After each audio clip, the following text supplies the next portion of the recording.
دنیا کا پہلا واحد انسان جس نے کہا من ربو کا، جس کا نام تھا فرعون، میں سب سے بڑا خدا ہوں۔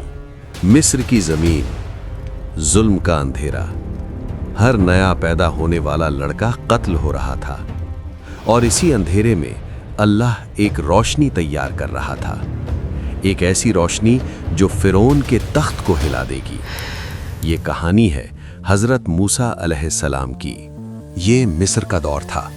فرعون اپنے آپ کو خدا سمجھتا تھا، بنی اسرائیل کو غلام بنا رکھا تھا، ان پر ظلم، بے انصافی اور تشدد عام تھا۔ قصص الانبیاء کے مطابق فرعون نے خواب دیکھا، ایک بچہ اس کی حکمرانی کے لیے خطرہ بنے گا، اور پھر حکم ہوا بنی اسرائیل کے ہر نئے لڑکے کو قتل کر دو۔ اسی دور میں حضرت موسیٰ علیہ السلام پیدا ہوئے۔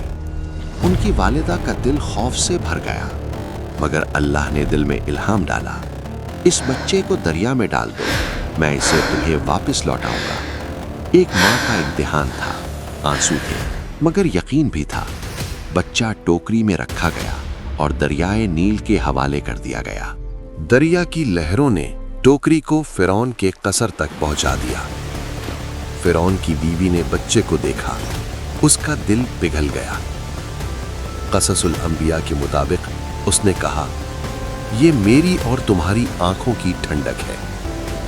فرعون جو ہزاروں بچوں کا قاتل تھا، اسی بچے کو اپنے محل میں پالا، اور اللہ نے اپنا وعدہ پورا کیا۔ موسیٰ علیہ السلام اپنی ماں کو دودھ پلانے کے لیے واپس مل گئے۔ موسیٰ علیہ السلام جوان ہوئے، اللہ نے انہیں قوت اور حکمت دی۔ ایک دن مصر کے شہر میں انہوں نے ظلم دیکھا۔ ایک قبطی بنی اسرائیل کے آدمی کو مار رہا تھا۔ موسیٰ علیہ السلام سے غلطی ہو گئی، قبطی مر گیا، دل غم سے بھر گیا۔ موسیٰ علیہ السلام نے اللہ سے معافی مانگی، پھر خبر ملی فرعون انہیں قتل کرنا چاہتا ہے۔ موسیٰ علیہ السلام مصر چھوڑ کر مدین کی طرف نکل گئے۔ مدین میں موسیٰ علیہ السلام نے ایک بزرگ نبی کی مدد کی، وہاں شادی ہوئی، صالحہ زندگی گزاری۔ پھر ایک رات طور کے پہاڑ پر روشنی نظر آئی۔ قصص الانبیاء کے مطابق یہیں اللہ نے موسیٰ علیہ السلام سے کلام فرمایا، انہیں نبی بنایا گیا اور مصر واپس بھیجا گیا۔ پیغام صاف تھا، فرعون کے پاس جاؤ، اسے اللہ کی طرف بلاؤ۔ موسیٰ علیہ السلام فرعون کے دربار میں پہنچے، عصا پھینکا گیا، وہ سانپ بن گیا۔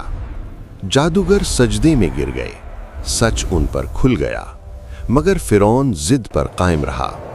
پھر اللہ کا حکم آیا، بنی اسرائیل رات کے اندھیرے میں مصر سے نکلے، سامنے سمندر، پیچھے فرعون کا لشکر۔ موسیٰ علیہ السلام نے عصا مارا، سمندر پھٹ گیا، راستے بن گئے، بنی اسرائیل بچ گئے، اور فرعون سمندر میں غرق ہو گیا۔ اللہ کی قدرت پوری طرح ظاہر ہو گئی۔ خدا کسی کو ایسی خدائی نہ دے کہ اپنے سوا کچھ دکھائی نہ دے۔